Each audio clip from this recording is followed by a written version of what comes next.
Hey guys, so this is going to be a review for Dune by Frank Herbert. This is an epic sort of mix between sci-fi and fantasy story surrounding the planet called Arrakis and the young boy Paul Atreides, son of the Duke Leto Atreides and Lady Jessica, and this sort of grand war for power that kind of surrounds both the planet and this family. Arrakis is mostly desert and thus a very difficult planet to live on. Water is what the natives live for. It's like what is most valuable to them, as there are very limited quantities of it. But the planet has this vast supply of a spice called melange, which is extremely valuable, extremely addictive, and sought after by many people. It kind of allows you to it allows you to live longer, and it gives people a sort of enhanced physical and mental capability, like a sort of increased awareness, among many other things. The natives of Arrakis, the freemen, are incredibly addicted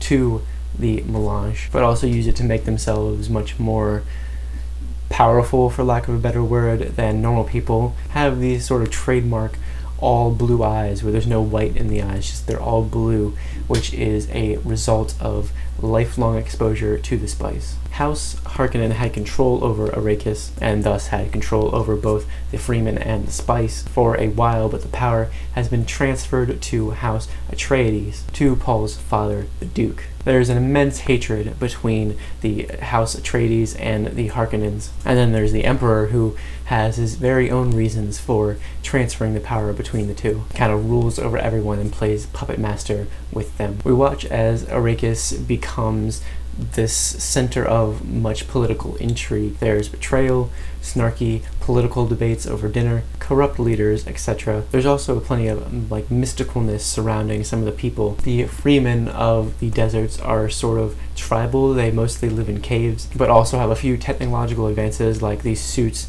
that allow them to maintain their body water when they're exerting themselves. Then there's the Atreides and the Harkonnens and the other houses, which live in the cities that they've created for themselves and live and take control over entire planets. Then there's the Ben Gesserit. There's just like a group, an ancient group of females that conditions those who join to be much more mentally and physically capable. They are a very mysterious group that kind of also goes around spreading their own mysticism surrounding them. There's also these hugely gigantic dune worms.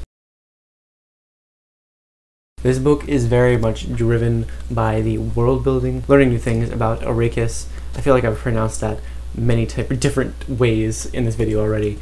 I'm sorry, there's so many different ways you could pronounce some of the stuff, and I'm just doing the best I can with it. This is driven by the world building, learning about Arrakis and the Freemen, about the kind of political system surrounding this world that Frank Herbert has built. This is what really pushes the novel forward. There's also a few battles and a few exciting parts, a few fast-paced moments, but mostly the book focuses on building this world and how it works. It can be very complex and very difficult to understand, but that also makes it very vivid and shockingly detailed. The amount of thought Frank Herbert put into this world is amazing. The characters are all very interesting. Paul, the main character, goes through a whole bunch of changes. We really see him develop a lot. I mean, this story kind of skips years sometimes, and we see him as he gets older and learns more and more. Frank Herbert kind of early on hints at some things that are going to happen to Paul and his family later on, and then things that the characters don't know about themselves yet.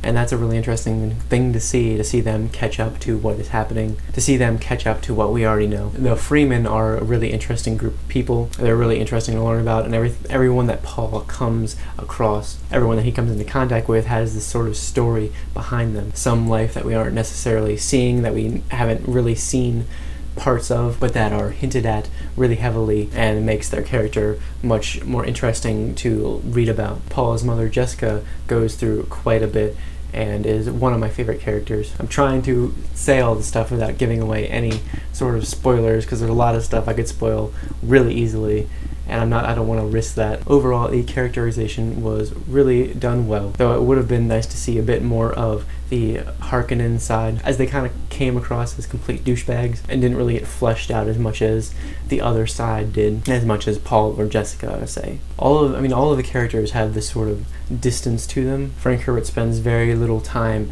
explaining what their personalities are to us. You kind of have to infer who these people are based on the things that they say and think and do. I mean, sometimes a character will kind of reflect on the actions of another character, which will kind of help us figure out what that character is actually like, what kind of person they are, and how we are meant to relate to them. I don't think this book is for everyone because of the way the characters are written, especially because I think the way they're written has a sort of, it's very easy not to care about the characters as much as you might like to. The unique way in which Frank Herbert writes them kind of comes across as very analytical, a little bit subtle, which I think fits into the genre and the story really well. But as you grow to learn more about the world, about Arrakis, and about the politics and the ecology surrounding it, you become close to this world, and as an extension, close to the characters that care about the world. I didn't know what was going on for like the first 100 pages. There's a glossary in the back. It's a very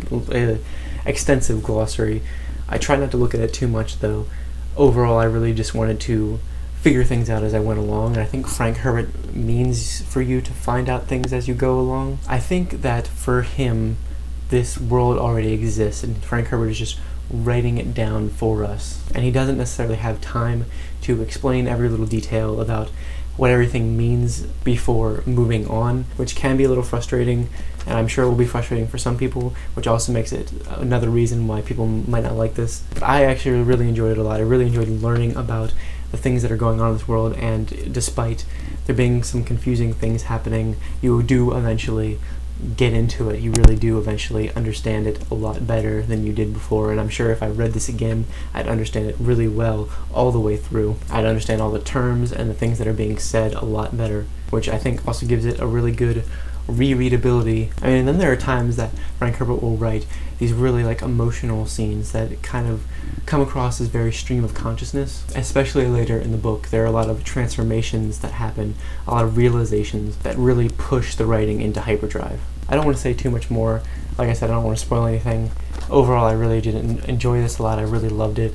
I gave it 5 out of 5 stars. This is a good book for people who have never really read anything by that is sci-fi, but really like high fantasy, I think. It's very, very similar to a kind of high fantasy story in its world building and in the things that happen. I definitely think I'm going to check out the sequels that Frank Herbert wrote to this, despite having sort of mixed reviews. At least some people I've seen really don't like them.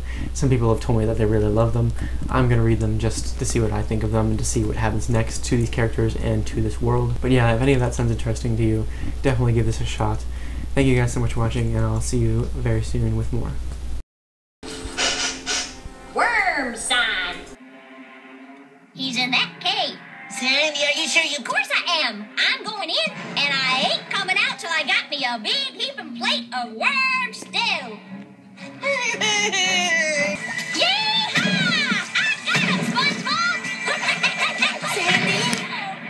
Boy, howdy. This critter put up some sort of fight. That's not the worm. Pardon? That's not the worm. That's his tongue.